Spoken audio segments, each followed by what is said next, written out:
So baby, come with me. And what is with me?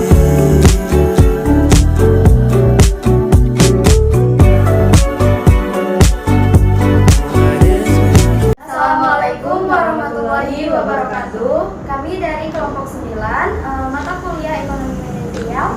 Di sini kami akan mewawancarai pemilik usaha Apem Singkong Keju Pak Gede yang berada di lokasi Tunggak Jati, Karawang. Sebelumnya, perkenalkan nama saya Silvi Yulianisi, saya Aisyah. Dan ini ownernya ada dengan nama siapa? Saya dengan Pak Ade Rahmat, ya Pak Gede. Sudah berapa lama usaha Apem Singkong Pak Gede ini berdiri? Untuk usaha saya sendiri udah berjalan 8 tahunan ya. Selanjutnya, terinspirasi dari mana Bapak untuk membuka usaha ini? Kalau untuk masalah itu kita kebetulan punya bibi, istri saya waktu itu ya barengan sama bibinya karena mereka sama-sama senang bikin kue, senang coba-coba.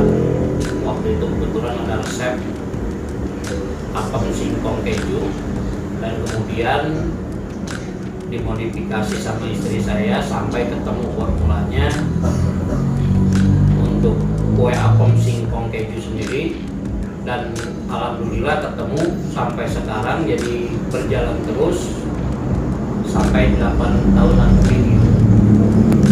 Ya, jenis singkong apa saja yang Bapak gunakan atau Bapak pakai? Untuk jenis singkongnya yang kita terima, yang kita pakai buat bahan baku Apem Singkong Keju ini cuma 2 yang masuk, singkong mentega sama singkong akui. Selain singkong tersebut seperti singkong roti itu nggak masuk untuk bahan kue Apem Singkong Keju sendiri. Selanjutnya, berapa harga untuk satu porsinya? Ya kebetulan harganya variatif ya untuk harga-harga kue Apem ini, karena disesuaikan dengan kemasan. Ada kemasan kecil yang isi 5, ada kemasan yang isi 10 dengan kemasan mika browniesnya, termasuk yang isi 18, ada juga yang isi 25, malah ada yang paling besar itu isi 50. Kita kasih harga di 20.000. Terus yang paling kecil isi 5 itu kita kasih harga di 6.500. Untuk yang kemasan brownies yang isi 18 itu kita kasih harga 25.000. Baik, selanjutnya dalam sehari berapa porsi kira-kira yang terjual? Kalau untuk hitungan porsi mungkin kita jarang menghitung karena memang kita ada kerjaan lain juga, mungkin yang lebih tahu si ibu. Mungkin untuk total bahan yang kita pakai itu untuk singkongnya sendiri bisa, untuk hari-hari biasa itu bisa 1 kuintal habis. Kalau untuk weekend itu pelipatan bisa menghabiskan 2 kuintal singkong.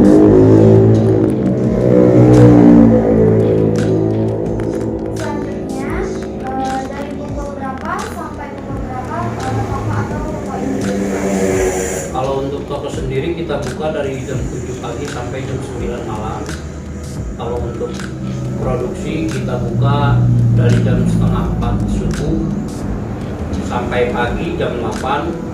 Produksi yang pertama, produksi yang kedua, sehabis zuhur kita paling sampai sore ya. Produksi yang kedua itu karena untuk pesanan-pesanan yang diambil sore atau malam.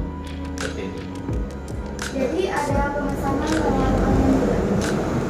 Jadi untuk sistem kita, awalnya kita nggak ada toko, nggak buka, rata-rata itu konsumen kita itu banyaknya pesan dulu ya, sistem pesan.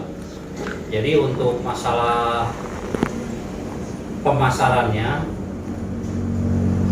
dulu itu kita pakai reseller dan mereka lah yang jual produk kita secara online. Kita hanya jual ke mereka aja yang ya kerjasama dengan kita lah, seperti itu. Selanjutnya, kalau boleh saya tahu, berapa modal awal yang Bapak keluarkan untuk usaha? Modal awalnya itu ya kebetulan kita nggak pinjam ke perbankan, kita cuma dengan modal yang pas-pasan, modal kecil, dan kita juga memanfaatkan alat-alat rumah tangga yang ada seperti kompor, untuk mesin kukusnya, untuk mixernya sendiri. Waktu itu kita masih pakai mixer kecil ya, yang buat bikin bolu-bolu rumah kayak gitu. Jadi belum pakai mixer besar. Kalau untuk sekarang itu kan kita mixer besarnya aja yang pakai dinamo seukuran jet pump juga ada 3. Terus untuk yang mixer agak kecilnya itu seukuran mesin Sanyo lah. Jadi mixer kita untuk proses mixer itu ada 4. Selanjutnya, secara umum berapa keuntungan yang sering Bapak peroleh?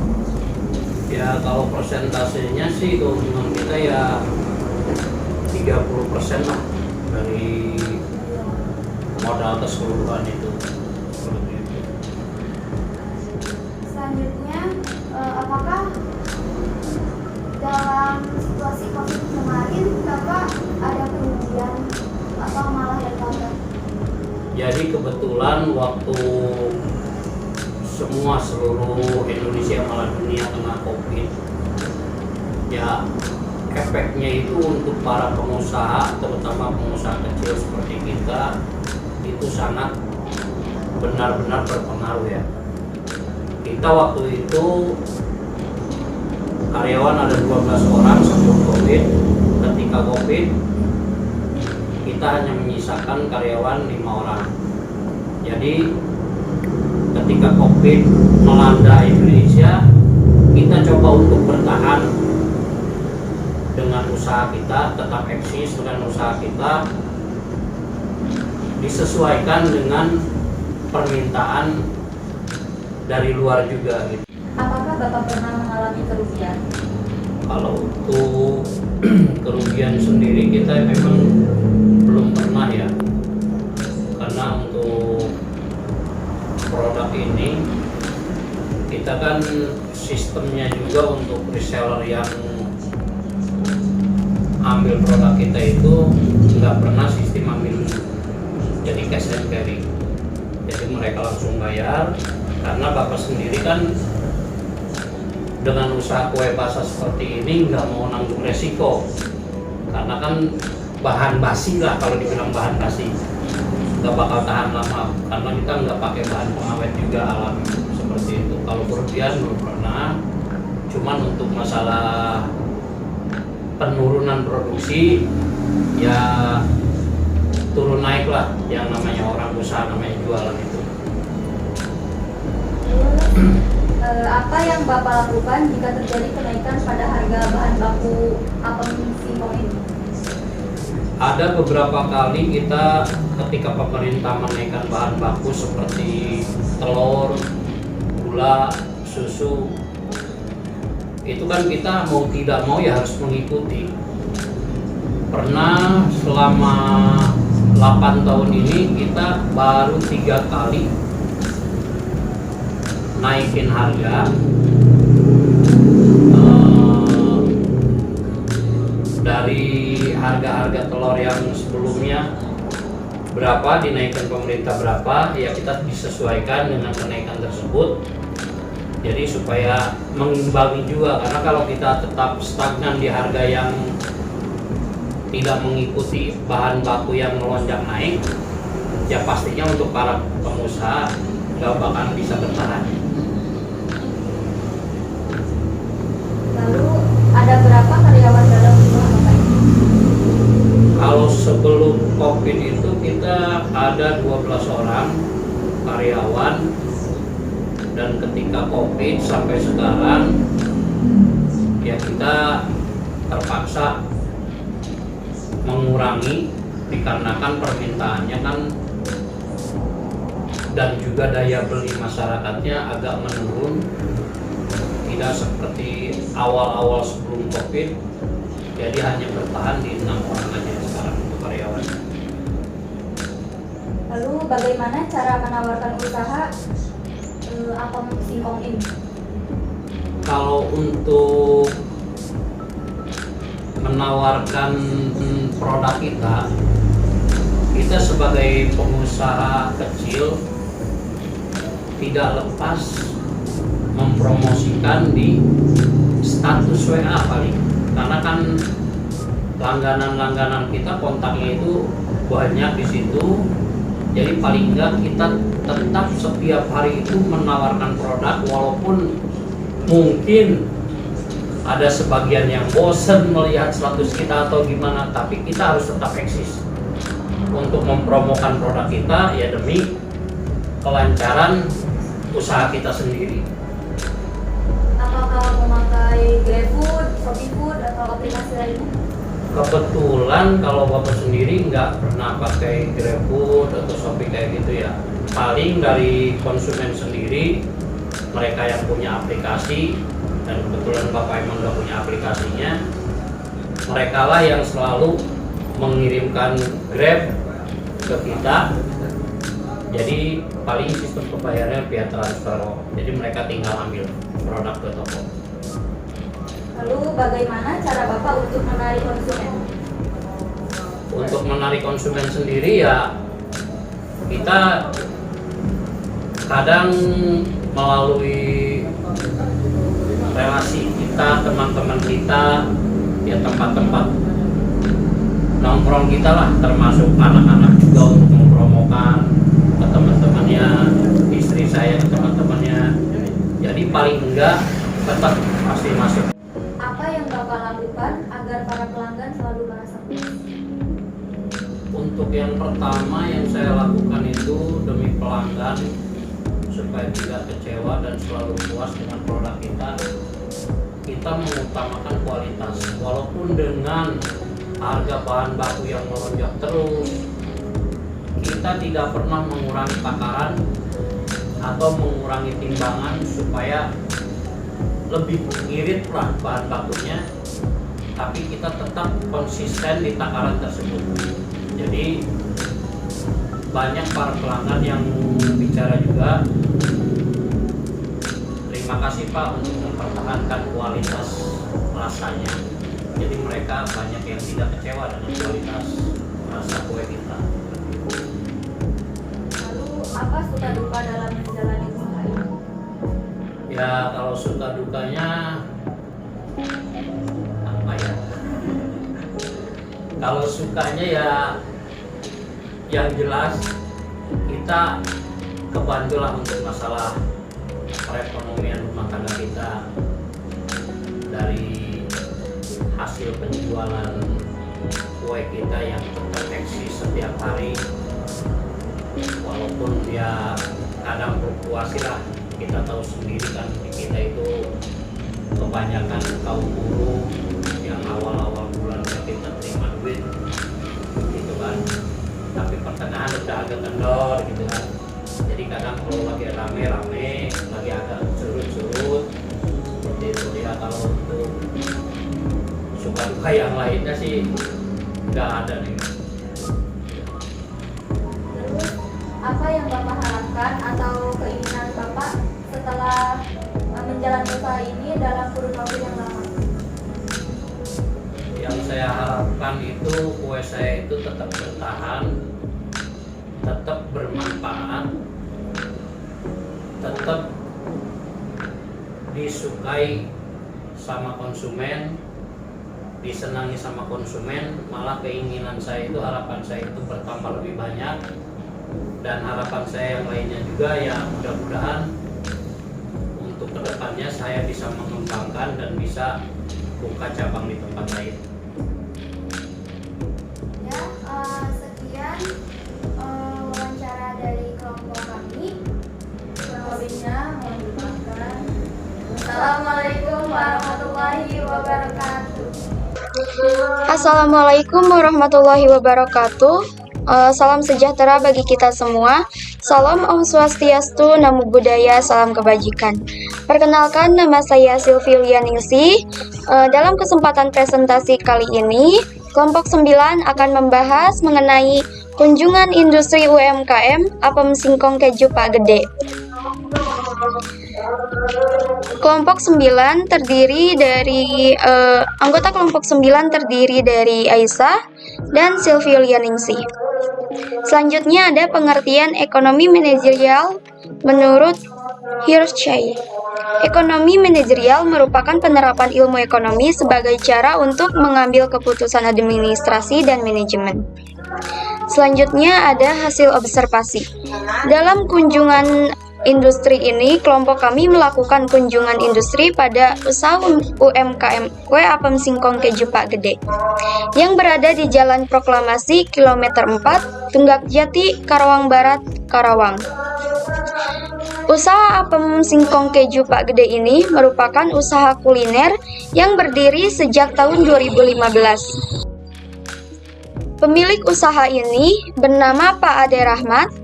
Usaha apem ini berfokus pada kue basah dan keripik singkong balado. Untuk singkong tersebut memiliki supplier tersendiri yang dikirim langsung dari kebun petani.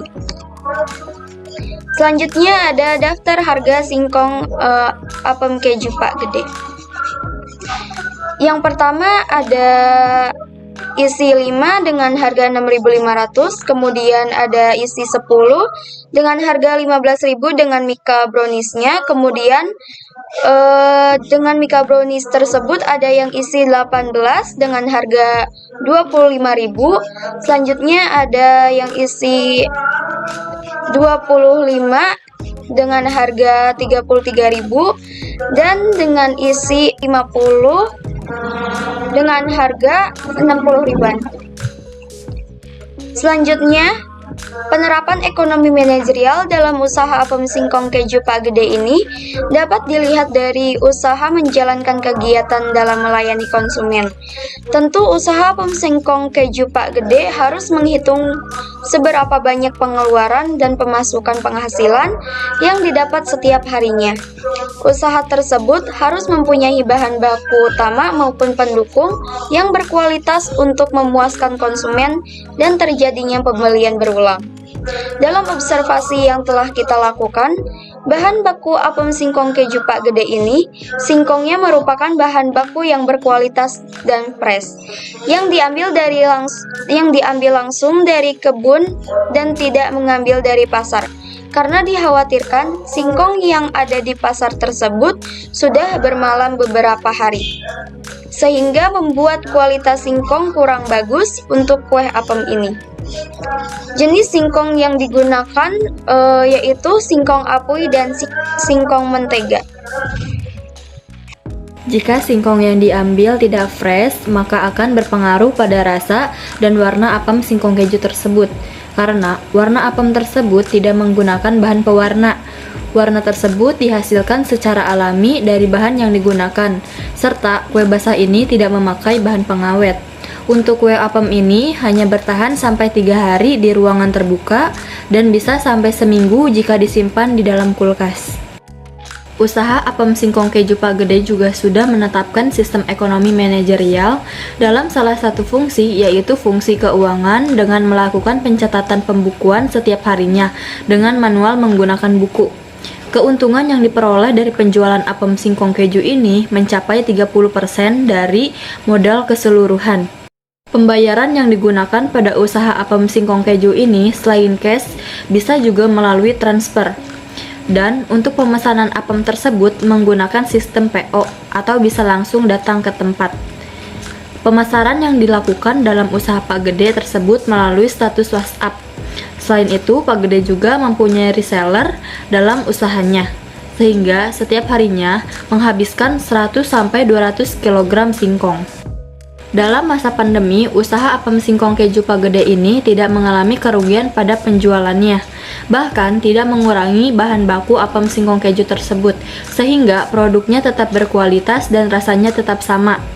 Hanya saja mengurangi karyawan dan sempat 3 kali menaikkan harga saat harga bahan baku dari pemerintah mengalami kenaikan.